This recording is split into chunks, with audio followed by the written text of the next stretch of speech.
Hi. Joe, hi. Thank you for joining me.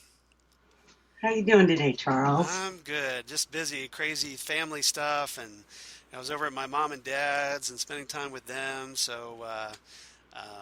Glad to be back and ready to talk some Doctor Who with you. So I hope you're having a good day. I am having a good day. I was planting flowers, Oh, that sounds nice. What kind of flowers? um, like annuals in the big pots in on my patio. Oh, excellent. Yeah, Pretty we've got some lilies outside in our patio, Oh and yeah, they turned out really nice. good. I got lilies too. So So, are you you can hear me okay? yeah, I can hear you just fine. I hope you can hear me okay. I can hear you just fine. Can you see me? I cannot see you. So the camera thing isn't on, but that Yeah. does it do you usually have it off when you're talking to people? I normally keep it on because I kind of like looking at people, but that's personal preference. If you want to keep it off, that's up to you. I can certainly turn it on Okay.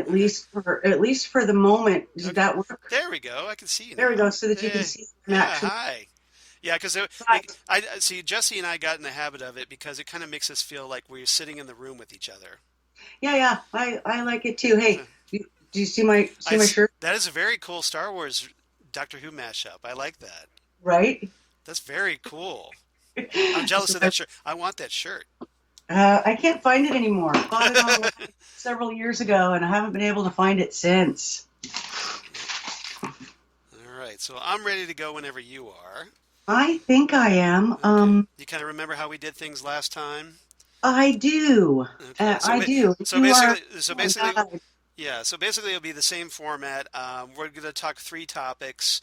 First topic I want to talk about is Mel's, Amy and Rory, Okay. and then the second topic I want to talk about Melody slash River and the Doctor, Okay. and then the third topic I want to talk about the Tesselecta, if that's Okay. okay with you. That sounds great. All You're a right. great guide in leading through the conversation. Well, Yay. yeah. So, what should it'd be pretty straightforward. Just as long as you've watched I did my rewatch yesterday, so I'm pretty good with it, and I've watched it obviously a couple more times before that. So I should be good to talk about, and you get to talk some River Song, so that's cool, Yeah, right? that's great. I actually rewatched all of season 6 this week because I feel Nice. like there aren't any stories in this season that are without context to all Yeah. of the other stories, and Right. so Yeah. especially with the Tesselecta, Yeah, so yeah, this season is very interconnected, isn't it? And that's one of the things we'll talk about yes, when we talk about this episode. All right. So if you're ready, I think so. As all long as right. you think the voice is the right distance, you can hear me, and Yeah, you sound great. okay, You sound perfect. good as long as you can hear me and I can hear you, because obviously I'm the one recording, so that works out great. So, all Okay. right. So if you're ready, I will count us. Yep. Let me get some hydrating here. All right. All right. So we'll count us down, and I'll do a three, two, one because we'll tack on our theme music and stuff afterward. Okay. Jesse will help out with that. All right. So three, two, one. Hello again, everyone. Welcome back to Next Stop Everywhere, the Doctor Who podcast.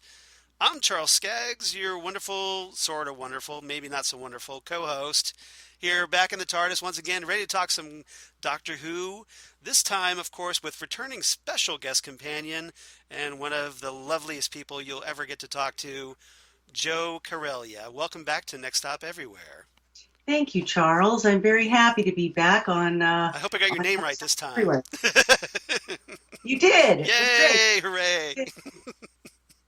So yes, Joe was kind enough. You remember that we talked the Invisible Enemy, a classic Tom Baker story from back in the day, and which was of course the first appearance of K9 on Doctor Who, and we had a lot of fun talking about that.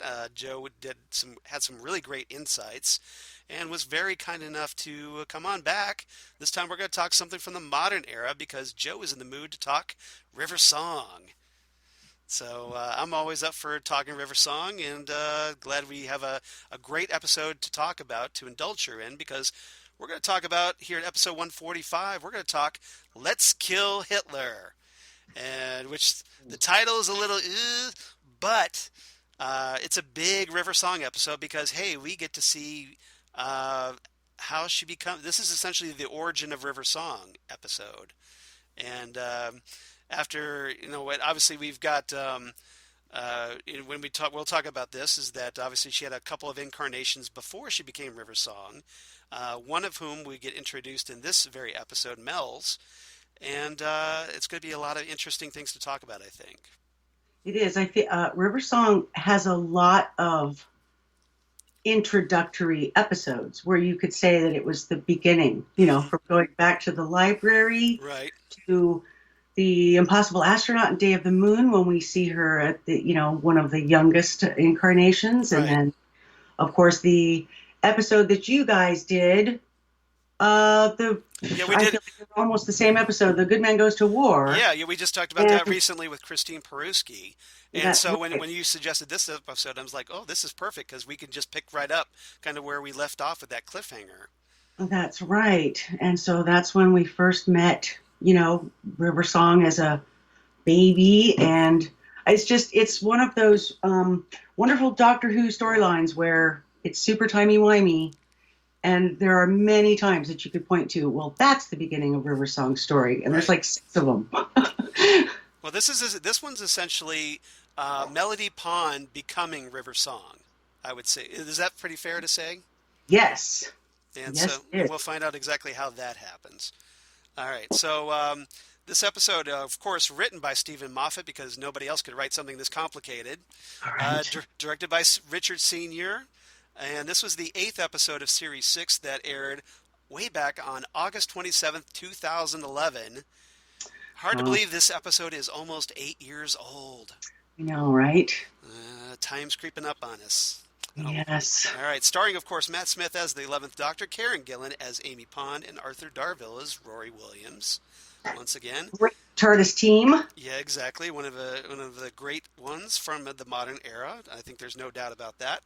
Um, I got a couple of trivia things I want to talk about before we get into our episode. Okay, good. Now, you notice that if you watch this episode, you notice that while activating the voice interface aboard the TARDIS, the Doctor gets shown holograms of some previous companions of his. And of course, those come in the form of Rose Tyler, played by Billie Piper, Martha Jones as Freema, played of course by Freema Agyeman, and Donna Noble as Catherine Tate, and played by Catherine Tate. Now he rejects all these because all of them, of course, make him feel guilty. Right. And he eventually settles on the young Amelia Pond, playing by the returning Caitlin Blackwood, who has a great exchange of dialogue with him. Yes. Yes, because you would be dead in 32 minutes, as Gosh, yes. she's fond of saying over and over and over again. And this episode is notable because this is the first time we've actually seen a regeneration of a female character on Doctor Who. It's the first time ever on screen in the classic era or in the modern era. That's And a good point. this is the one that showed the complete change, from a physical appearance from an old to a new incarnation. Right. Now technically, River isn't a Time Lord per se, but she's got a time head, as Amy's so fond of. She does have Time Lord DNA Yeah, mixed in because she there. was obviously procreated on the TARDIS. That's So, right. and she's able to regenerate. So this is the first time we kind of see that. So it's kind of a pretty, kind of a good landmark for, setting the tone for, in which we'll obviously eventually see Jodie Whittaker regenerate into whomever when she's done with her era as the 13th Doctor. Right. Right. Yeah, good call. Yep. So looking forward to that, and that we saw the male general regenerate into a female general in during Peter Capaldi's era. Hmm. But this is the first time we've actually seen that kind of woman regenerating into a woman, and I think that's awesome. Yes, I I can't believe agree. it took this long to finally see it on screen. I agree. Yeah, we got close back in the classic era, but we'll talk about that maybe a little bit later. Right. Yeah, so You uh, talked K- Romana's almost yes, yes. generation. Yeah, Yes. Okay. I might have something planned to talk about that later on. So Okay. I'm Good. just going to tease that a little bit. So, of course, the guest cast this time, we get the return of Alex Kingston as, you guessed it, River Song, and Yay. also Melody Pond. in this. And of course, she's done plenty of Doctor Who episodes, and even now doing some Big Finish audio adventure for her Diary of River Song series, which Yeah, I recommend checking out because some of them are portraying her encounters with previous classic era doctors. yeah, I'm And really excited about that yeah, coming out. Looking forward to it. yep. And of course, she's been on Arrow as character Dinah Lance on Arrow. She's been on ER, and she's currently on the Discovery of Witches series. So if you're at all interested in possibly checking that out, you might be interested to know that Alex Kingston's going to be on that. So I thought I'd mention that. We also had Nina Toussaint White, who played Mel's. I thought she did a great job in this story. She's actually appeared in the new Diary of River Song Big Finish audios. She plays, believe it or not, she plays the second incarnation of a clone of River Song called Brook 2. Wow. And so kind of keeping up with that essentially Mel's or someone like her, played by Nina Toussaint White, is essentially the second incarnation of River, no matter even if she's being cloned or not. So I thought that was kind of cool that they brought her back. And she did that in two stories called My Dinner with Andrew and The Furies. So if you're interested in checking those out. She's also been on episodes of this TV series Primeval. And she was on a series called Whitechapel, which is a personal favorite of mine. I like that one. It's a good drama series that was on BBC not too long ago. We talked about Caitlin Blackwood returning. We had Albert Welling as Adolf Hitler, who I thought did a pretty funny turn in this, as funny as Hitler can get, probably. Right. We had Richard Delane as Carter, and he turns up again in The Wedding of River Song, this series 6 finale. But kind of all that kind of mixed up timey-wiminess, because the Doctor isn't exactly letting time progress, Right. and the chaos that ensues there with that. Um, he's also been in episodes of Outlander and in the movie Argo, and he played the acting commissioner in the big budget movie The Dark Knight. So, so that's kind of cool. We had Ella Kenyon as Harriet, and she played a great character known throughout British history, Boudica, the Celtic Queen of Britain. She played that in a Big Finish audio adventure, which was a Tom Baker Fourth Doctor episode called The Wrath of the Iceni. And she was also a character named Romy in a Fifth Doctor Big Finish audio called Equilibrium. And she's been on several episodes of the Catherine Tate Show, of course, with the actress that played Donna Noble. So, Right. Are you saying that the that Big Finish audio you were talking about that yes. she played, is that a story about Boudica? Yes, in the fourth doctor, it's called Wrath of the Iceni, and yes, Right. it's about I Boudica. see. So yeah, so if you're Wow, interested, that sounds exciting. I'm so gonna have to yeah, get so that. if you're because Boudica is obviously a big historical figure, and Yeah, it's a good yeah, story. yeah, she's and Ella Kenyon. I've actually listened to that story. It's really good. So I recommend checking that out if you're at all interested about Boudica. You can learn. Thanks for the tip. It's Doctor Who, and you listen to A you get to good learn role Yeah. things. Yeah. All right. And if for everybody wondering about where this falls in River's timeline, it essentially boils down to it follows the end of Day of the Moon, which was the second part of the season, first story of the season, and then it kind of leads into the very end of Closing Time, because River, after she's become a professor, River Song, after she goes to the was it the Luna University and becomes a professor there.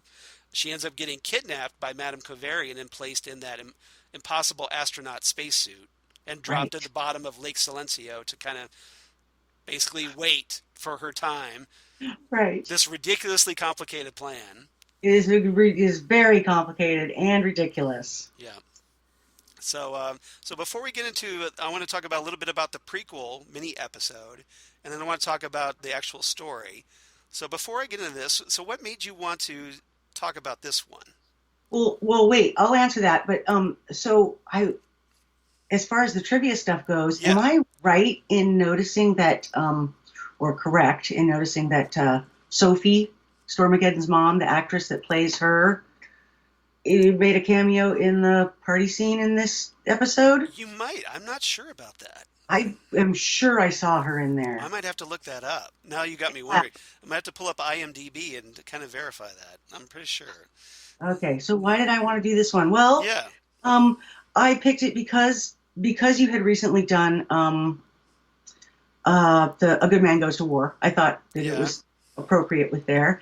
Kind And of I, got you in the mood to talk about it. yeah, I mean, I think I only gave you a couple of different options, and this was the logical one. But I love River Song's story and the whole crazy arc that Stephen created with that, and it's just one of my favorite periods of Doctor Who, and so it's always fun to talk about those. And I know them pretty well because I've watched them all of the episodes way more than any person should have. Yeah, you were telling me that recently you just finished doing a marathon of Series 6.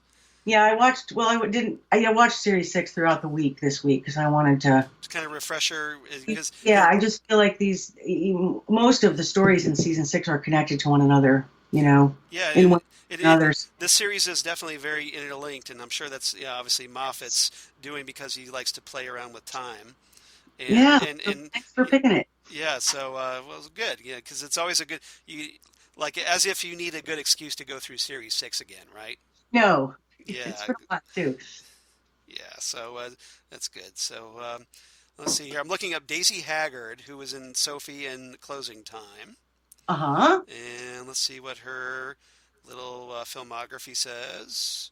We make a cameo. Actress. Let's Let's kill Hitler. let's find out here. So let's scroll down to Doctor Who. I know we're kind of doing this in real time, but hey, you got me wondering. Well, if it's not her, it's her evil Nazi twin. It could be her Tesselecta. There you go. All right, where is it? Did I pass it? I think I passed it here. Hold on.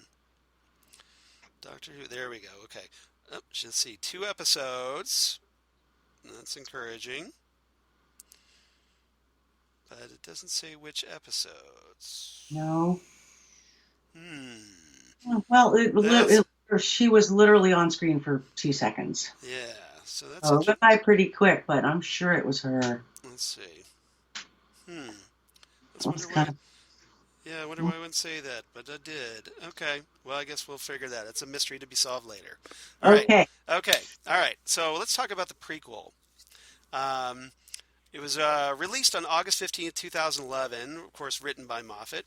And in this one, Amy calls the doctor to leave a message on the doctor's answering machine, I guess, begging him to find Melody, kind of picking up from the events of A Good Man Goes to War.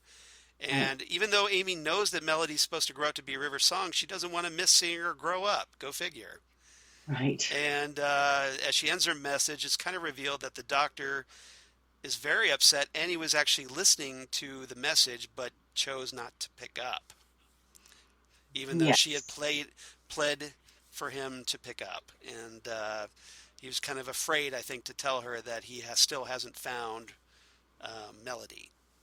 Yeah, I'm sure that's what it was. He didn't want to. He didn't want to face it, and he obviously feels terrible about it. But you know, you've got to pick up the phone. Yeah, pick up the phone, man.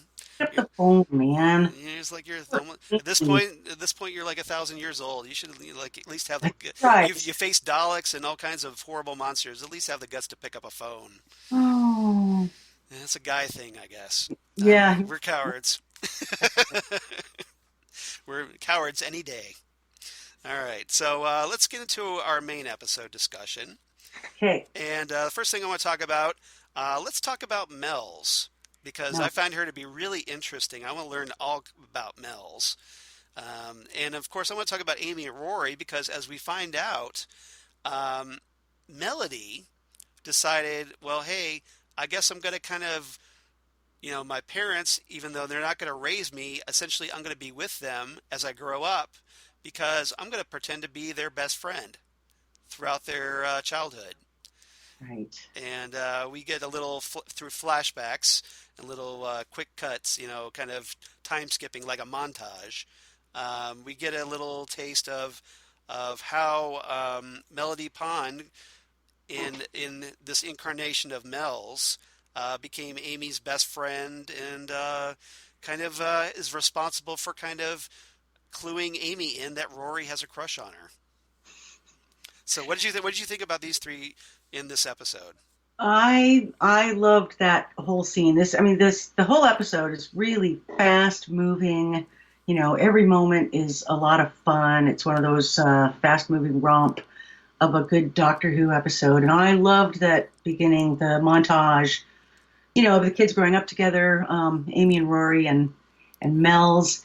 And you can see in hindsight, knowing the whole story, Right, you know, that how Amy is really acting like the mother figure toward Mel's, who is the naughty child. right. You know, Amy and Rory have this real Which is weird because act like parents. Amy's kind of a troublemaker, and then here's Yes, Mel's who's even worse. she's even worse. But Amy and Rory really do act like Mel's parents, and that's kind of fun to Yeah, see. right. You know, once you know what's going on. But because of course in this episode, when you're first watching that montage, you do not know that that is their kid. Yeah. So what did you think about So that the first time you watched this episode? What did you think about? Were you stunned by the revelation that Mel's is actually River? well, you know, I feel like Rory Yeah. said it all in that moment when they find that out, you know, when they're in Hitler's room, when he said, you know, does anybody else find this day um, Unsettling or a bit whatever. Yeah, difficult? yeah, Does difficult. everybody think Yeah. a bit difficult? I'm getting this banging in my head. And I thought he's sort of speaking for all of us at that moment where, you know, Stephen Moffat is just sort of tossing us around like Yeah. rag dolls and tiny whining our brains into meltdown. So it was a lot of fun in that way. And I don't remember how I felt about it the first time because I rewatched it so many times. But that's one of the things about season six is there are so many amazing things that you once you've seen it all for the first time, you have no idea what's going on as it's happening. Right. You go back and watch it again, and there's all kinds of fun little. And you can get little more things out of it. Yeah. Yeah, absolutely. Like being able to see Amy acting like Mel's mom when they're kids Yeah. growing up together. And yes, and I love that scene at the very end of that montage where she helps Amy and Amy to get that Rory is in love with her, and I love that. I thought it was hilarious. You know, just Yeah, she kind of had this fun little catchphrase where she she's goes like, "You're gay." talking about the penny in the air, the penny drops, Yes, and yes. and And all. Amy's just like, "Well, sure, you know, Rory's gay. I can't be with him." And he's like, "No, And I'm not. I'm not gay, You are? Are you stupid? right? You've never paid attention to a girl ever." He goes, "Name one girl you've ever paid attention to." And then she gets it. He runs away. She gets it. Yeah, Funny scene. Loved that whole setup. It was really yeah, cute. yeah. And you kind of wonder how long that would have went on if Mel's hadn't been there to point that out. Right, right, right. But yep, I love it. I love that whole little bit there. yeah. So and Amy, we don't really know exactly what happened after that moment, but somehow they decided to get together, I guess. Right. Yeah, somehow. But it was very good. And then once we kind of join the modern day, and Rory's driving through this wheat field. They're trying to get the doctor. They're trying to get his attention. So they for some reason instead of putting up a big sign somewhere, they decide, okay, we're going to To a crop circle? do a crop circle. Yeah, exactly. And he's even like when he shows up, he's going seriously a crop circle, and and then all of a sudden Mel shows up in this big fancy Corvette, and that and Mel's is this is where the doctor meets Mel's, and they're immediately butting heads, and she's all talking about, well, hey, you've got, I know Amy's been talking about the doctor for forever, so I know all about you. And so you've got a time machine, I've got a gun, let's go kill Hitler. And that's the kind of to send us off into the credits. And inside, she ends up shooting the TARDIS for some ungodly reason. And the doctor's not very happy about that. I'm sure the TARDIS is not too pleased with it either. Well, she shot the TARDIS specifically because he told her that her gun wouldn't Yeah, work. yeah. So that makes it, yeah, Because yeah. She she, basically like it's like a dare. Yeah, exactly. It's like, oh, really? Okay, let's try it out. Yeah. Mm-hmm. Like and he's like, look, I was obviously lying. You didn't have to try that out. And Right. so they end up getting basically crashing into, was it 1944? No, 1938 Berlin. And they ends up crashing, and then of all places, Hitler's office. And that's where, of course, wackiness ensues. Um, Mel's gets shot, and she ends up regenerating, and obviously freaks Amy and Rory out because they had no idea whatsoever. That was a great moment when she revealed that and said, both my parents are right here, Right? and they're sort of, it's not as easy of a realization because they can't quite work out how Mel's could be their daughter Right. because she's black, and that confused everybody. That's Well, like the I think they didn't yeah, expect, yeah, like because they they, don't know it's a that that's perfect disguise. exactly. They don't know that's interchangeable things. So you just see their little heads going, "What is happening right now?" And they had just come off of the moment where they found out who River was that in the last episode. So they're having a, Yeah, Rory's getting a banging in his yeah, head. just when they start wrapping their heads around the fact that Right. River Song is their daughter, all of a sudden here comes another curveball, and like, oh yeah, by the way, your childhood friend that you've known all the time growing up, she's your daughter too. Yeah, and Just a different incarnation. she does say, "You guys got to raise me after all." Right. See, you got to raise me after all. It took me a long time to find you, And but then it worked out. Amy's probably going, it's not the same thing. No, it isn't the same thing. She's right. She's not wrong about that. And But obviously that causes problems for Amy and Rory, I think, later on. yeah, yeah. But But go because back to the field. that's the one thing about that I feel like really sad for Amy and Rory is that they essentially got robbed of that. Yes. Well, River's song story is a bit of a tragedy Yeah, for all of them yeah. in so many different ways. It's a sad, sad love story.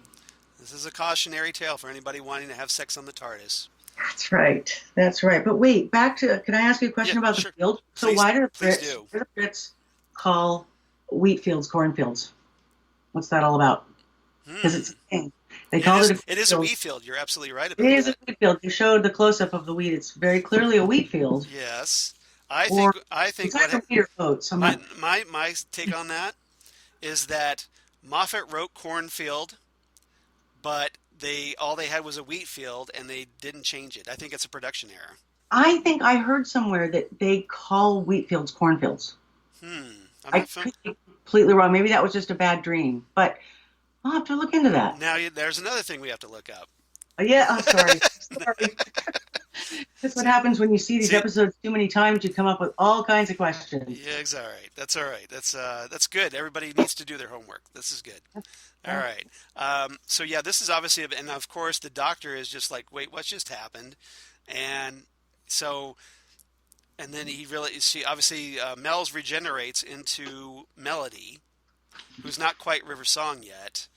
And I think that probably is going to lead us back into our second topic, where I want to talk about Melody, River, and the Doctor. Okay. So now that we've had the regeneration, um, Melody, I should still keep calling her because she's not River yet. Melody is she's really likes the new incarnation, Right. but apparently she's got an agenda going on. As it turns out, she's still programmed to assassinate the Doctor, Yes. and that obviously comes into play when she ends up kissing him and poisoning him with the Judas tree poison, Right. and which apparently will actually kill the Doctor without allowing him to regenerate. Yep. Sounds like a very bad poison. So you got to wonder why more people haven't used this. Because this Right. seems like this would be a great weapon against the Doctor if you can actually have something to kill the Doctor and not have him regenerate. Right. Anyway, Now we won't think about that too much. yeah. So what did you think after the regeneration when River? Well, I keep saying River. Melody is kind of all over the place post regeneration, and she's having a ball, getting into her all her new physical attributes, and enjoying being mature. And still having this kind of confrontation with the doctor, where they're trying like drawing guns on each other, and through because they're both, you know, you know, creatures of time essentially. They're able to kind of like try to one up each other, where she'll pull a gun, but the doctor will have anticipated this and switched it with a banana and all that. So, what did you make of that sequence? Well, again, this it's such a fast moving episode, and every minute there's something fun happening. And I did. It's when she first turned into River Mm-hmm. and was sort of being manic about her looks and her hair and her Yeah. weight, all those things. I was sort of imagining the 20-year-old girl Mel's. Right.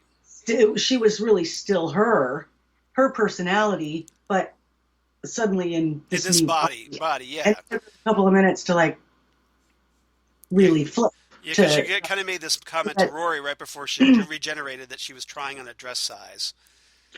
Right. Yeah. So I was just sort of imagining that, teenager, 20-year-old girl Yeah. still So still she, driving the brain in the new body there. It was that's what I saw. And then yeah, yeah, she's there's all a like, little "Oh, fight. I'm all mature now." Yeah. Uh, and of course, River has some great lines or melody. She's Yeah. still melody, right? She doesn't really become River till the end of the episode. Right. Right. I, Exactly. I guess that's fair to say. Yeah, I think so. I think so. Yeah, Um, yeah, but then great. then she could like decides, okay, after poisoning the doctor, she doesn't just quit there. She jumps out a window and decides, okay, I'm going to terrorize 1938 Berlin. Yeah, because it's her kind of town. Sounds Yeah, like fun. yeah. So she, like gets a hold of a motorcycle, drives off or whatever, and ends up holding up a restaurant and forcing everybody at gunpoint to take their clothes off because she's in the mood to shop for a new Yes. outfit. Also a very funny scene. And Yeah. meanwhile, of course, Amy and Roy are left with the doctor who's dying, and they decide, well, hey, we got to go after River. And all of a sudden, though, they realize, well, eventually they get pursued by the Tesselecta, Yes. who is they're essentially looking to, and we'll talk about them here in a minute. But what did you think of River? Um, and eventually she gets reunited with the doctor. The doctor shows up at the restaurant in the TARDIS after having changed, and Mm-hmm. he's all dapper, and Nice he's in a tuxedo. big tall hat and Yeah. with a sonic cane, and he realizes, yeah, he says. Well, actually, I'm kind of getting ahead of myself because I do want to talk about. Let's rewind a bit and let's talk about him in the TARDIS before he gets there, Okay. because there's this great moment like we were talking about with the holograms, and he has that Yes. She conversation, asks for a voice interface. right, and he's looking for someone, and he gets like various companions of, but they all make him feel guilty, and he ends up getting presented with young Amelia Pond. He's like, whoa, this is before I screwed you up. Or I screwed it up, so we can. Yeah, I can Yeah. deal with that. So this one works, and Amelia keeps telling him that, hey, you're gonna die in 32 minutes, and so she keeps kind of telling him and the audience that essentially the doctor's going to die. There's nothing you can really do about it, and so the doctor has to kind of come to terms with that and realize, okay, um, so what am I going to do with the time I have left? I have 32 minutes left. What am I going to do? Well, first put on a nice tux so I'm looking good when I Right. go out. So then we get back to the restaurant. So yeah, that kind of fills in that gap. And he Yeah. shows up. He's all dapper looking, although he's having a lot of trouble standing. And Yeah. Matt Smith gets to do some kind of physical comedy. A lot of bit of physical comedy in that whole scene, which I thought he did very well. It was fun to watch. Yeah. And so essentially, he confronts her, and he's basically pleading for her help, Yeah.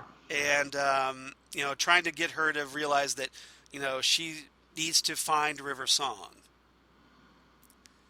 And ultimately, she kind of does. After just on his deathbed, he essentially um, he whispers something into her ear. Well, first he has to convince her to go and save Amy and Rory. Right, from the That's the Tesselecta. first, yeah, he sends her back and tries to get her. He says, "You've got to go help them." Right. Yeah, and then so, and that's where she learns how to fly the TARDIS. Yeah, you're right. You're absolutely right Right? about that. We learn about that. What that meant when she I'm had not sure said, how she learned it so fast, but because she said that the TARDIS taught her. Oh no! Can you still hear me? yes, I can. Hang on. Why is that doing that? Hooray for technology. All right.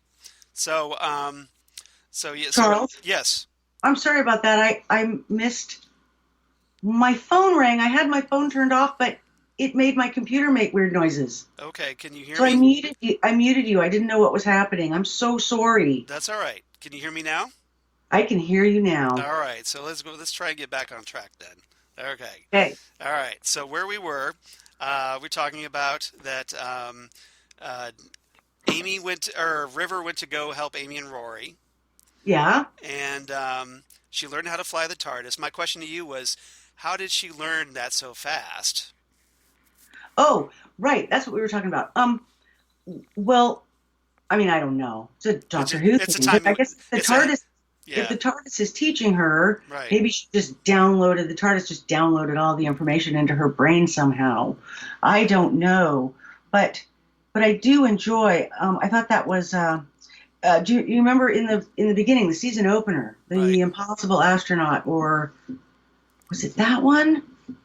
Oh no. Well, maybe it's just because No, it was the one. she was born in the TARDIS, so she has a connection to it, maybe.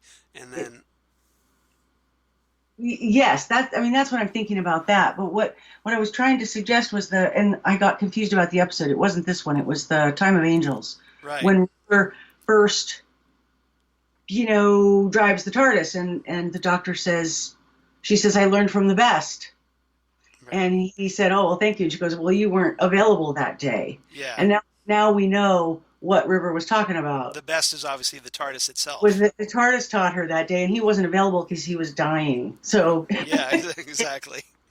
So, that is that the joke. yeah, so essentially, River pilots the TARDIS inside the Tesselecta, that's Yeah. mimicking Amy's body. Picks up Amy and Rory. It Does picks it up it, well. yeah, saves them from the antibodies that are inside, and she brings them back to the restaurant where the doctor's dying, and it's this, I think, at this point where the doctor whispers something into her ear and he dies. And Melly asks, Amy who River Song is. And then Amy and Rory kind of shoot her a look, going, "Really?" Yeah, And yeah, then Amy, they say, okay, she asked the Tesselecta to show Melody the form of River Song, and Melody learns that she's River Song. yeah. So the question is, do you think that the doctor whispered, like, "I love River Song, and you need to find her and tell her that for me"?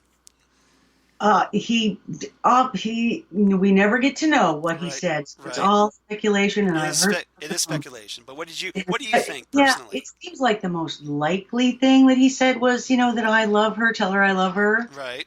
um, or something along those lines. That has to be what it was, to have turned her around so quickly, to realize that the doctor really cared about her. I think so.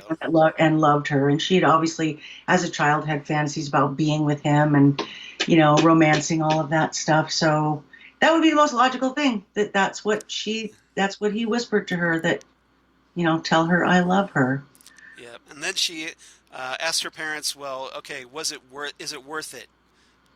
If saving the doctor is worth it?" Right. And of course, they say yes. Yeah. Uh-huh. Uh-huh. Yep. And she agrees to kiss him and gives up all her remaining regenerations, to save him. Yes. But I'm guessing that was just accidental. She didn't. Yeah, I Did, doubt that she I don't think calculated. she intentionally were like, okay, it's going to cost me everything. No, she just Did it? probably did it. Didn't Probably really. it's River. She's impulsive. exactly. Yeah, and then she ends up waking up in this hospital from the Sisters of the Infinite Schism, Uh-huh. supposedly the greatest hospital in all the universe. So Yeah, hopefully they get good medical benefits. And this is where the doctor leaves her famous blue diary, that's right. That was a beautiful the moment. TARDIS blue diary. So essentially, the doctor, again, in kind of a bootstrap paradox, is responsible for giving River the diary that she ultimately uses. Yes, Yes, it's a bit of a head scratcher. yes, the whole season is. I Yeah, love it. yeah, Loved that with it. He was the one who gave it to her, and we see it brand new there with a red ribbon, yeah. red bow It's tied around. not all worn, and it hasn't met a single mark in it. It's perfect. Super sweet. I loved how Yeah, the nurse said that River, that she would be, that she just needed some rest, and she was going to be just fine. And the doctor said, nope, she won't be. She'll be amazing. right. And from there, we kind of there's like kind of a time gap, and we essentially pick up with River. Um, we find out that she ends up going to Luna University to study under, I guess, Professor Candy, this character, Uh and who asks her why she wants a degree in archaeology, and she says she's looking for a good man, as in a good man to go to war, huh. and that That kind of brings things full circle. Yeah, great story. A lot of fun. Yeah. Um, so let's talk for a moment about the Tesselecta. Okay, there's a So lot to talk about there. So this is a new, obviously a new and important addition to the storyline because obviously the Tesselecta is kind of the big payoff at the season finale in the Wedding of River Song, and Yes. this is Stephen Moffat's big out for how the Doctor gets out of being killed, but still makes that count as a fixed point in time.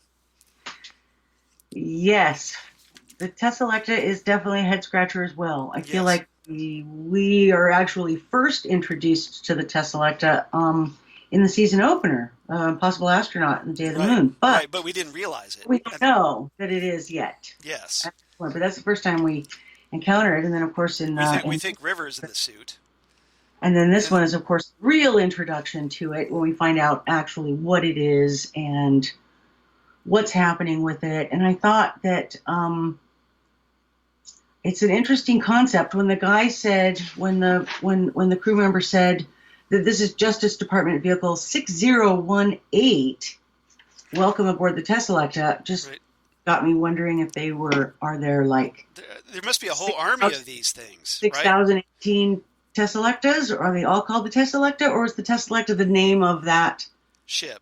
vehicle? Yeah, Other exactly. of Yeah, that too? I don't know. I wondered that, but yeah, wondering if they've got this huge army of these things going around changing, history. you know, Yeah, history and well, or is it just maybe this one's kind of a rogue? I'm kind of thinking maybe it's a. I'm kind of thinking that this group particular are rogue agents because they, otherwise there would be so many of these things that the Doctor would have to deal with, right? right. You'd think that would have gotten his attention and he would have known because you're right. Like this particular crew, Right, he was a bit of a screw up at best that they arrive in, they've already gone through and made themselves into right. that one Nazi dude, Yes, and they actually killed him. They killed that guy, right. and we're in Hitler's room before they went, oh, gee, we're in the wrong year. We have to, we're too early. We have to go later Yeah, in his timeline. I thought, and that's an oversight for such and a major undertaking. they were rather very callous about that. They just kind of like realized, no matter how his death could affect history, Yes. in a kind of butterfly effect kind of way. Yeah, yeah. Um, we're not And quite. They just like, okay, we're going to kill this guy. We're going to replace him, and then yeah, they already just killed somebody, and then they were like, oops, yeah, we're, unless we're they not figured, well, it's here. the war. We could just, he was killed during the war. I don't know, um, but yeah, they're just seem kind of like a little all over the place, and all their mission is presented as is that they go after criminals and they visit unpunished criminals at the ends of their lives and Right. just quote unquote give them hell, which Yeah. is essentially agonizing pain while their timeline continues. Right. I thought that the doctor's reaction to that when they told him who they were and what they were Yeah. doing. And he said, I'd ask you who you are, but I think it's pretty obvious. And he just laughs at that the whole absurd idea. It's like you got time travel, and so you decided to punish dead people. It's Right. like it's absurd, and I like that. But also that they, because they screwed up, um, and the Doctor and the TARDIS were drawn to that moment, and they think when Hitler tells them, "You just saved my life," and they think, "Oh my God, we just saved Hitler's life. This is bad." Right. But actually, did they really? Because the Tesselecta was about to back up. Right. They weren't actually going to kill him because they had already realized. But Amy and Rory and the Doctor never know that, so No, they they go don't. away thinking that they saved Hitler's life, which is kind Yeah. of a Well, it's thing like, to well, we do did with, it. right? To be fair, we did it accidentally. It was an accident, right? Yeah. So for So, for well, the record, it was an accident. Yes. Completely right. throw that little disclaimer in there. Yeah, but these guys seem sloppy. We forgot to talk about that great moment with Rory when he punches out Hitler Yeah, and he's all "Shut up, Hitler," shut up, Hitler. and he punches him out and he throws him in the closet Hitler and covered in the Hitler. cupboard. Yeah, so that was pretty fun to watch. It was. Lots of great moments in this Yeah, episode. Rory's obviously come a long way since we first met him in the 11th hour. By this It, point, so this Tesselecta team, you're right. They seem a bit sloppy to me, yeah, and there's something they're that's why I think they're kind of rogue. They're not the main. They're not like they're everybody else. I think right, they just seem like they've got like okay, we're kind of going after criminals. We're kind of meting out our own justice, because and they said that they only like a did it at the end vigilante of, almost. they claimed that they only did this at the end of people's lives, but then what were they doing messing with River? Because she Right. was at the beginning of her life. She had hundreds of years to live, and so it seems like, Yeah, it's like yeah, she's we're not. gonna break the They rules. should if they were going to show up, they should have shown up at Silence of the Library. Right. They just thought River was a bonus, right? They were Right. like, oh, Well, look. that's kind of the thing. They make this comment, and I thought it was interesting because they talk about like, well, hey, we could get one of the greatest war criminals ever, and you kind of wonder. At least I wondered there for a moment the first time, going, are they talking about the Doctor? Right. And they're like, no, okay, we're going after River. Yes. And I'm thinking, well, she hasn't committed those crimes yet, so I'm going, wait, what? Yeah. Yeah. That's a bit of a problem with those guys. They're being They're not very proactive. They're good. not, like they're, yeah, it's kind of like they're like we know what's going to happen, so we're going to prevent it, essentially. But if they weren't such sloppy rule breakers, Yeah, maybe they wouldn't have loaned the Tesselecta to the Doctor right, on, at the day of the possible astronaut scene. right. Well, I So, think I think the reason they did that is because they were all buying into the Doctor's death being a fixed point in time. They actually talked about that. hmm So they realized that had to happen. So maybe they felt they had to help the Doctor carry that off, yeah.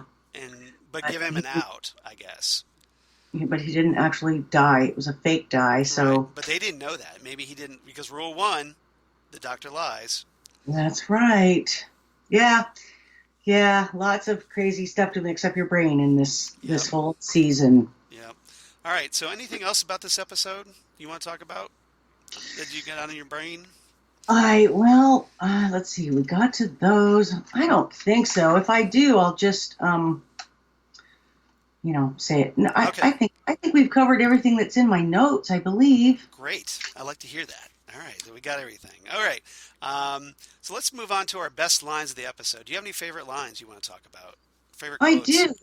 All I right. do. There's of course lots of great lines, and in this one it's constant great lines. All right. So let's Feel hear like some. I feel like one of the best ones, of course, is River's classic line of, well, I was on my way to this gay gypsy bar mitzvah for the disabled Yeah. when I suddenly thought, gosh, the Third Reich's a bit rubbish. I think I'll kill the Fuhrer. Who's with me? That's a great one.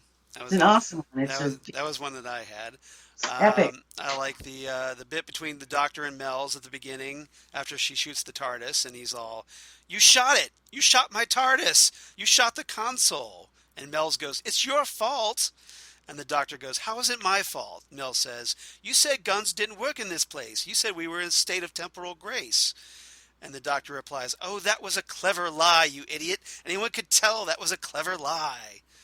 And that's a Yeah. nod because, like, especially during the Peter Davison era, there was this um, kind of mythos idea concept that you couldn't fire guns in the console room, that it was in a Right. state of Yes. temporal grace, even though um, there was a couple of stories that kind of proved that wrong. Did So, you? I so I think it was Moffat making fun of that a little bit. was. Did you say it was?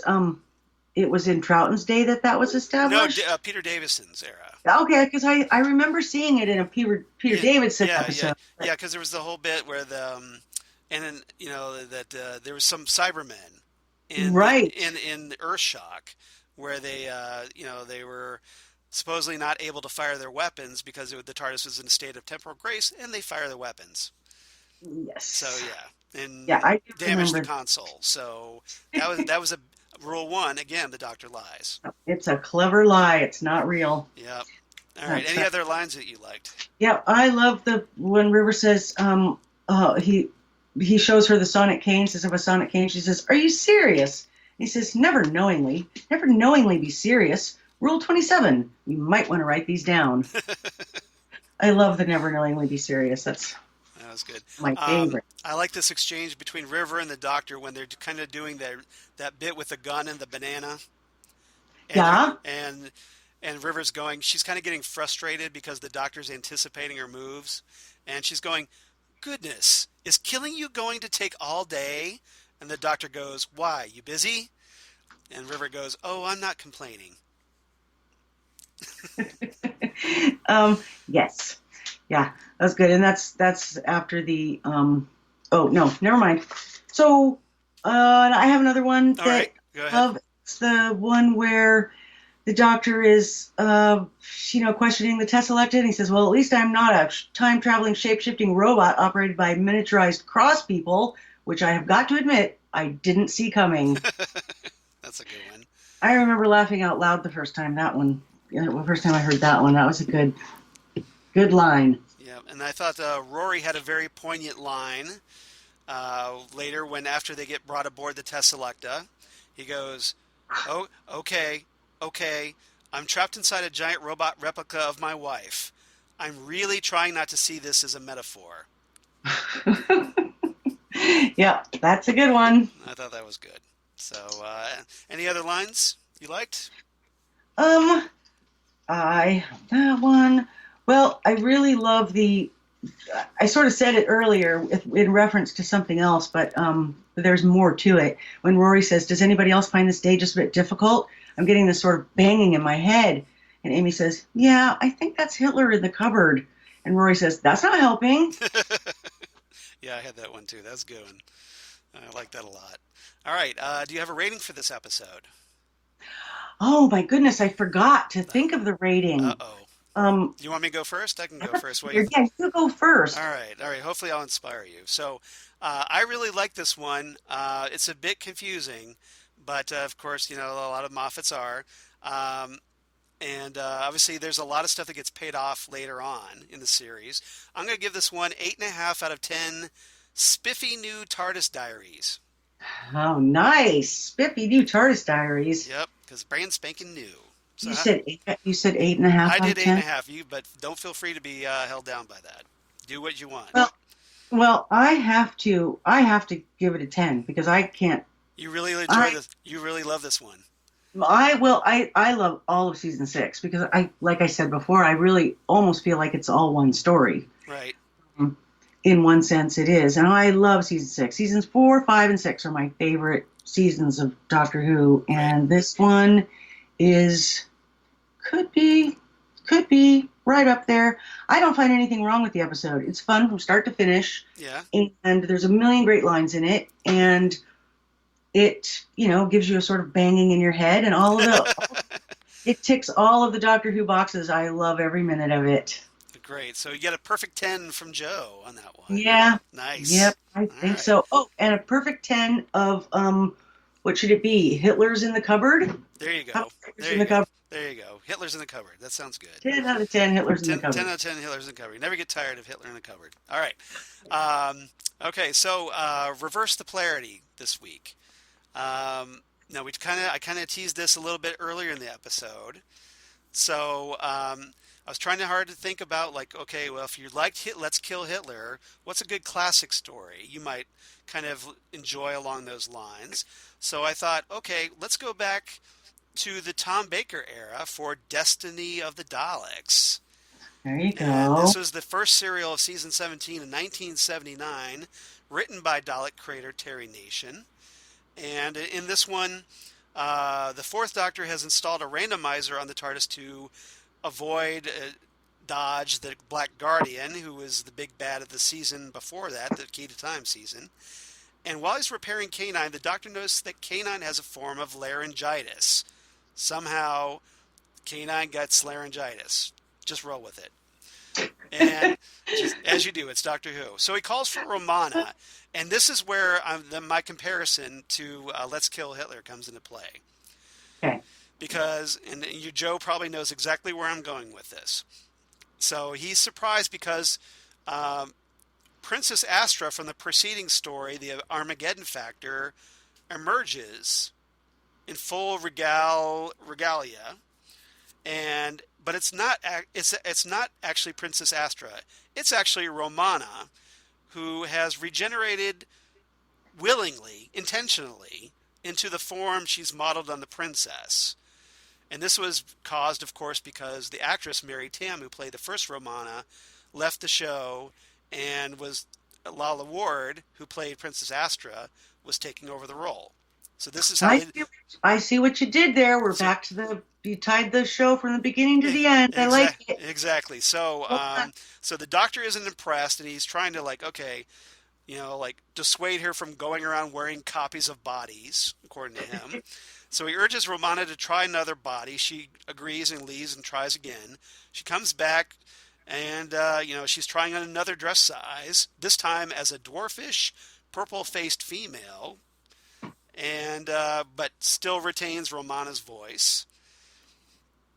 Unhappy with the height, she is told by the Doctor to lengthen it and leaves to try again.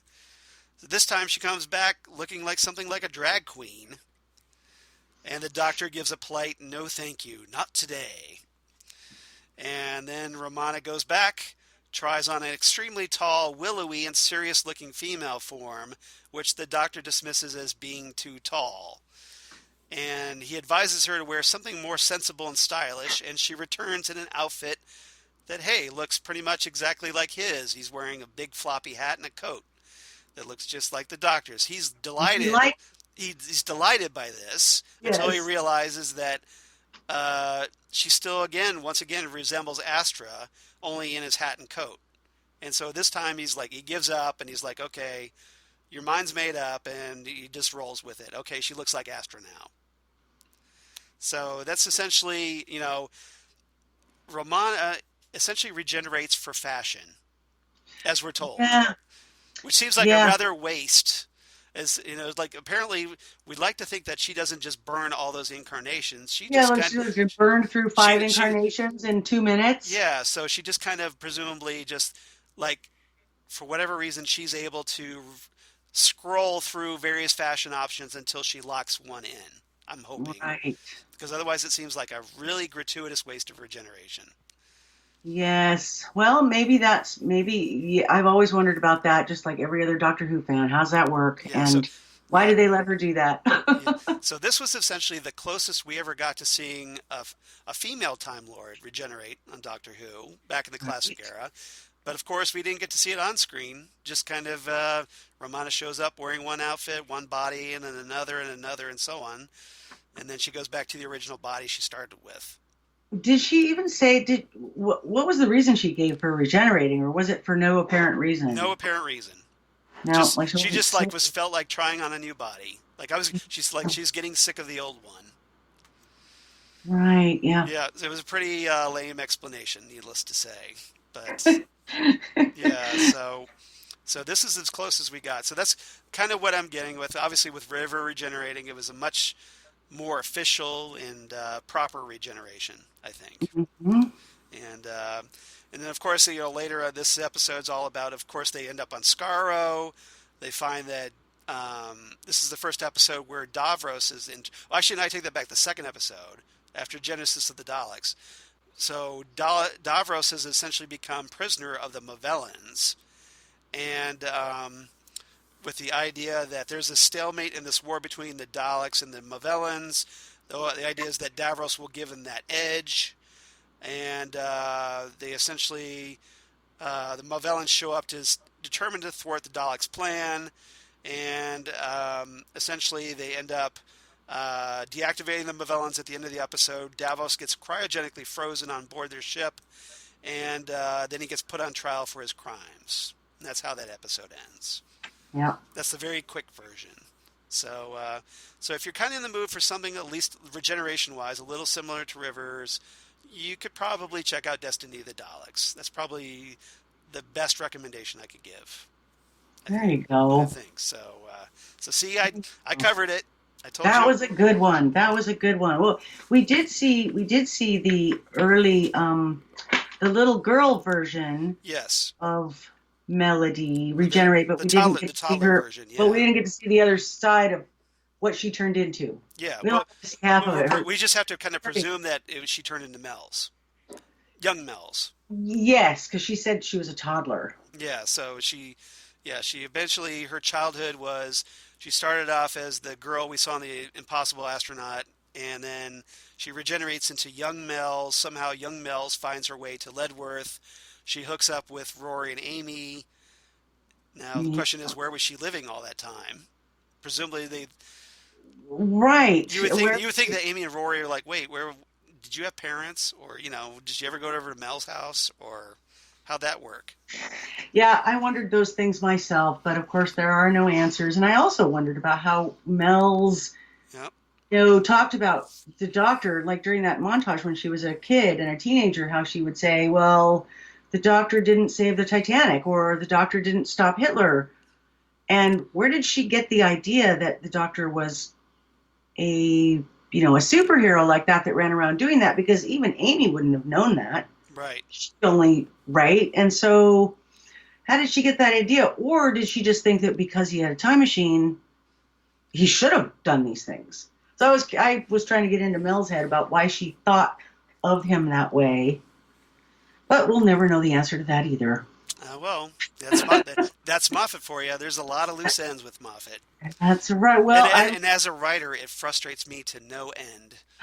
yeah. Well, you know what the fun of it is, though? Yeah. I enjoyed those days of Doctor Who when we had Moffat doing all this kind of stuff because it allowed for us to Come make on. stuff and speculate and talk to other Doctor Who fans about could it be this or that or the other thing? And, nerds like to talk about stuff like that. Yep. So everybody has their own theories and stuff. So Right, feel free to speculate on your own. All right. right. We got a lot of listener feedback this week. Oh, I'm sorry. Is there anything else you want to talk about this episode before we move in to our feedback? No, go ahead, Charles. I think we're good. Okay. All right. I didn't want to step on your toes there. Sorry about Nope, that. nope, no All worries. right. So we got some feedback. A lot of feedback on Fires of Pompeii because for those who not aware, we've had some posting issues. Unfortunately, Karen Lindsay has for those who don't know, she has issues with MS, which is a horrible condition. And our thoughts are with obviously with Karen because we miss her terribly. And she's been having some issues with some new medication. And ever since she was moved, she's had some technical difficulties getting on to record. So it's been a little iffy about when we can actually get help from Karen. So we've asked our editor in chief, Rob Southgate, executive producer, to kind of see if he could help out with getting us back on track as far as posting the episodes. And I've kind of asked for the keys to the kingdom to hopefully get us back on track for posting episodes. So we're kind of playing a little catch up at the moment. We've got a couple episodes in the bin, and we're just finishing up this one. So here's one more. We need to get it posted. So we're as a result, we're still kind of catching up on getting everybody back synchronized. And so David K. Proctor writes in about Fires of Pompeii, which we talked about here a couple episodes back. Yeah. So that was a really good one, of course, from the Peter Capaldi era. or I'm sorry, the David Tennant era that featured Peter Capaldi, excuse me, Yes. and Karen Gillan, I might add.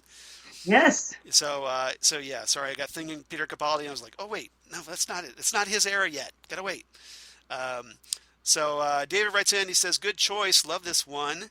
It's good to see actors that we know and love in roles from between them that we knew between them. Peter Capaldi and Karen Gillan are two of my favorites. More importantly, it's good to see the companion in the story, and companions represent the audience, of course. Be able to make a real influence on the Doctor for good. Even when you feel helpless and like that there's nothing you can do, you do all that you can and keep fighting to the end." And that was one of the things I talked about, that Donna's great for the Doctor in that uh, remark, because she makes him focus on what's important and saving the little guy, and not so much about the history.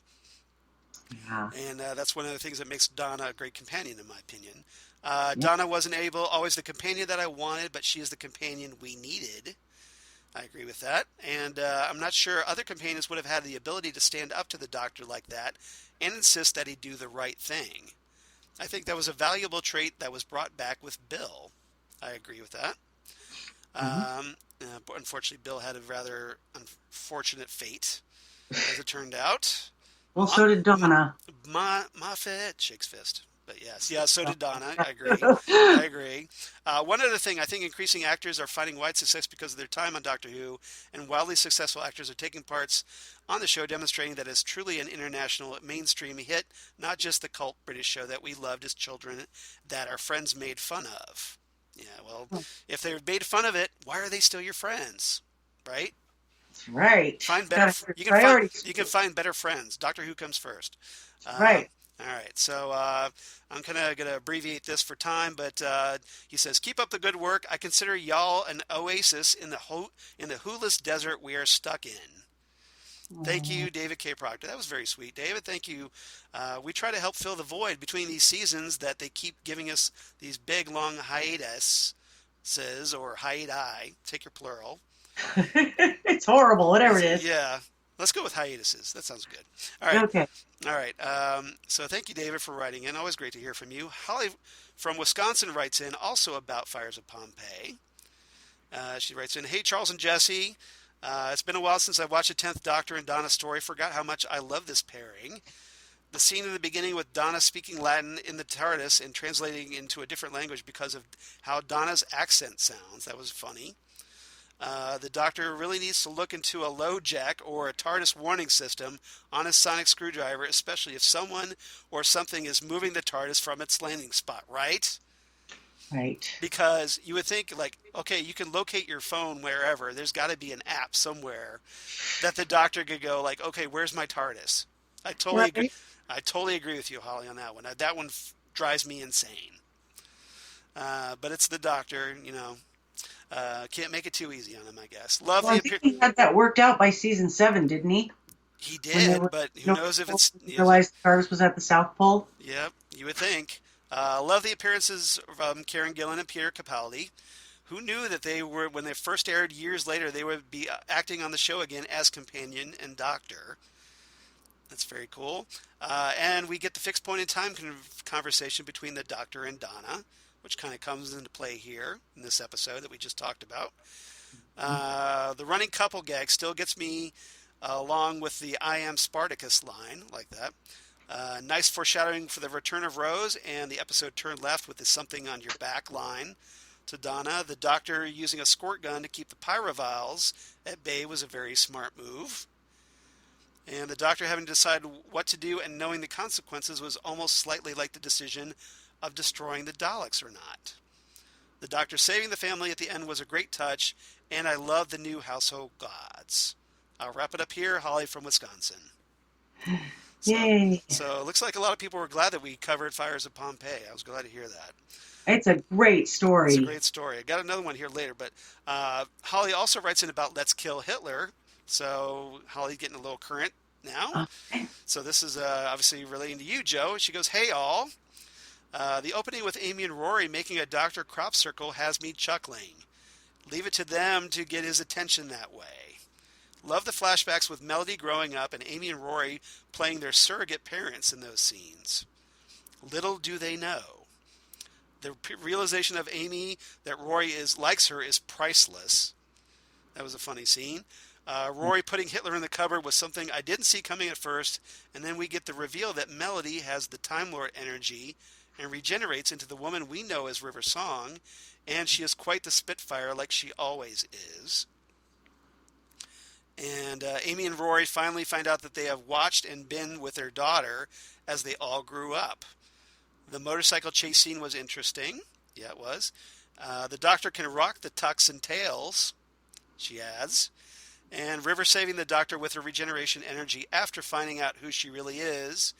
And their wedding was something that I didn't see coming the first time I saw this. A great episode. I'll wrap it up here, Holly from Wisconsin. Well, I think it's only fair that River, saved the doctor considering she poisoned him in the first place, right? That's right.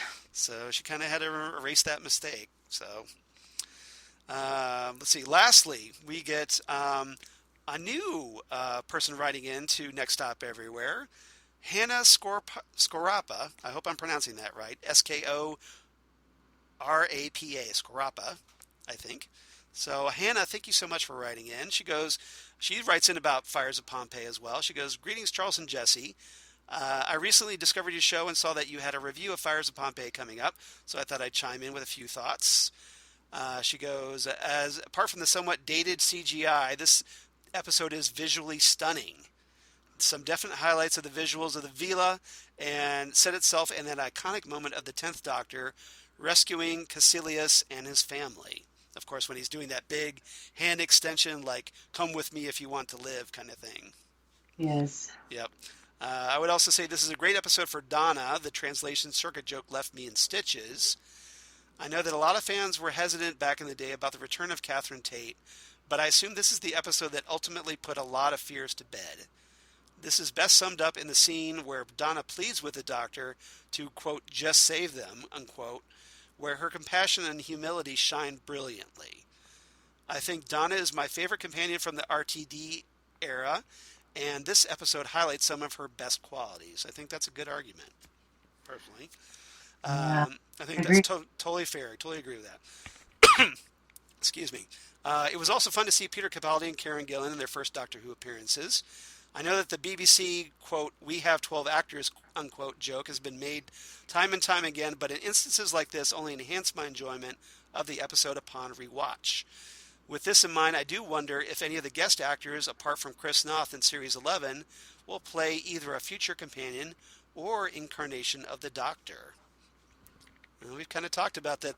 There's a lot of characters that have definitely companion potential, I think, that we could obviously see again some point in the Doctor's future.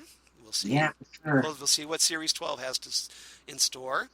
To wrap things up, the episode was referenced quite a bit in the 13th novel, Doctor novel Combat Magics, which involves Attila the Hun and the fall of Rome. I have not read that yet. I hope it's good.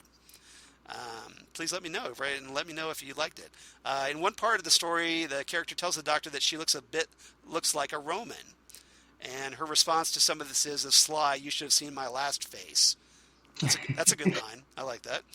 The other reference I won't go into depth about, but it made me chuckle a great deal as it culminates in a joking line that showcases how little our current companions actually know about the Doctor. That's a good point. Yeah. Anyway, I love your podcast and I look forward to hearing future discussions. Best wishes, Hannah. So thank you, Hannah. And of course, thank you to Holly and David and everybody that writes in. We appreciate all our listeners here at Next Stop Everywhere. You guys are great, and especially Joe, who's kind enough to help us out. Thank you for the opportunity, Charles. It's always great to have you. So is there anywhere on the interwebs where we can reach you? Anybody wants to get a hold of you? They can if they want to. I'm on Facebook, but not for any official business, just for fun. So okay. I'm at Joe Wendy Corellia on Facebook. Well, please follow her, and because she's great people. And definitely Charles and Next Stop Everywhere approved. Well, that's very nice of you to say. So please do. She's wonderful. Fun to be here and talk Doctor Who with you. That's great. And so if you want to be like Joe, and maybe you're interested in kind of doing the co-hosting thing as special guest companion. Please drop me a line at nextstopEverywhereSMG@gmail.com, just like David and Holly and Hannah did. And let me know, if you're interested, there a particular episode you want to talk about that we haven't already covered here. Please drop us a line, or you just want to say hi or let us know what you think of certain episodes we talked about. Drop us a line, like I said, nextstopeverywhereSMG@gmail.com, or on Twitter at nextstopSMG. That's for Southgate Media Group, for anybody wondering. So that's at nextstopSMG on Twitter, or on Facebook at Next Stop Everywhere, the Doctor Who podcast, or Instagram now at Next Stop Everywhere podcast on the Insta for all the kids that enjoy the Instagram. And so please check those out, and we'll try and post cool stuff. Hopefully, I'm going to be posting some pictures of my upcoming, to be doing a panel on Doctor Who, the state of Doctor Who today, at the Origins Convention here in Columbus, Ohio, this Saturday. I was actually asked to be on that, and it's my first ever panel, you guys. I'm a little nervous, but we'll see how it That goes. is very exciting, Charles. So, Congratulations. That's going to be really fun. You're going to do great. I thank you very much. I certainly hope so. And my reward for getting through that panel is the ability to race over and hopefully get the autographs of Fraser Hines and Weddy Padbury, who played, of Yay. course, Jamie and Zoe during the Oh, Patrick yeah. Troughton era. And I've never met them before, and so this is my big opportunity to get their autographs, and I'm seizing the day on this. Yeah, So, that was fun. so They I, were re- good, so Charles. I, so I really hope they don't cancel on me. No. But if nothing else, it should be fun, and I'll try to post some pictures about that. So in the meantime, obviously, if you want to get a hold of me, you can reach me on Twitter at Charles Skaggs, or on Instagram at Charles Skaggs, or Facebook at Charles Skaggs in Hilliard, Ohio. Would definitely appreciate that. And my blog, Geeky Things, if I get the thing to work. Damn good coffee. And hot. Damn Good Coffee and Hot, where I talk about all the stuff we talk about here in Next Stop Everywhere, including Doctor Who, Torchwood, Sarah Jane Adventures, news of my other podcasts that I do for Southgate Media, including Titan Talk, the Titans podcast that I do with Jesse. We're kind of wrapping things up as Doom Patrol ends. But Jesse and I are going to be doing, we're bringing back the Fandom Zone podcast that I did previously with Karen. We got her okay. And Jesse's going to be joining me as a co-host with that while she's unable to record. And we're going to be talking Krypton Season 2. So if you're a fan of Krypton on Sci-Fi, you can hear us talk about that on the Fandom Zone podcast, also on Southgate Media Group. And also Ghostwood, the Twin Peaks podcast to do with Zan Sprouse, wife of comic artist Chris Sprouse. We're talking about all things Twin Peaks, David Lynch, etc., because I don't have enough going on in my life. So... Right. So everybody check those out. I would definitely appreciate that. I'm sure Jesse would too. And next time on Next Stop Everywhere, I've been waiting for this. Jesse and I are going to be talking The Wedding of Sarah Jane Smith. And if that doesn't ring a bell to Doctor Who fans, it may to fans of the Sarah Jane Adventures, because this was the two-parter that featured none other than David Tennant as the 10th Doctor. So we're finally going to be talking the Sarah Jane Adventures on Next Stop Everywhere, and I'm really happy about that because I've been dying to do. And this is a great I one. think that's great that you're going to do that. That is one of my favorite episodes Yeah, of. and to give everybody a little tease that this month for Jesse's episode, we're gonna, because he's doing once a month until the new season, and so we're doing The Wedding of Sarah Jane Smith this month, and then we're going to be doing The Death of the Doctor, the one with Matt Smith, next month. So stay tuned for that. Cool. So I'll tease that in the future. But other than that, thank you so much, Joe, for joining me here. I really appreciate it. I hope you had fun. I did. I always have fun talking Doctor Who, and you are such a gracious and kind host. I appreciate. Well, you're going to spoil everybody's preconceptions about me of being a horrible person now. No, you're a very nice person, and thank you for having me back. And and I appreciate all the listeners for putting up with me. I had a really great time talking Let's Kill Hitler, and I hope everybody tunes in for the Sarah Jane Adventures next time. Yeah, please do. And I want to give Joe some congratulations because, hey, she had a grandbaby join her in the world. So congratulations to you, Joe. Thank you very much. It's my very first grandchild, and he's the best baby ever, and I'm not biased about that at all. So I think he's, you're, as his grandmother, I think you're perfectly entitled. Do you prefer grandma or grandmother? well, actually, Or do you just prefer Joe? no, actually, I am Mumo. Mumo? Mumo. Okay. It's Finnish. Oh, really? I didn't know that. Mumo. I learned something today. That's awesome. So So, yeah, so there you go. Mumo Joe. Mumo is one of the ways of saying grandma in Finnish, That's and cool. that's the one I like. But Well, yes, I'm very much enjoying being a grandma, and I love my grandson, and my kids are doing great, and it's a very exciting chapter in our lives for well, sure. I'm just obviously I'm speaking for Jesse as well, and we both wish you and your family the best, Thank and you. with your wonderful new addition. So congratulations. Thanks. All right, so everybody, come on back. We're going to talk the wedding of Sarah Jane Smith. It's going to be fun. And Jesse Jackson's back, and all's going to be right with the Next Stop universe, hopefully, as we get back on track, hopefully. And thank you again for listening, and we'll see you next time right here on Next Stop Everywhere, the Doctor Who podcast. Goodbye, everybody. Yay. Bye. Bye.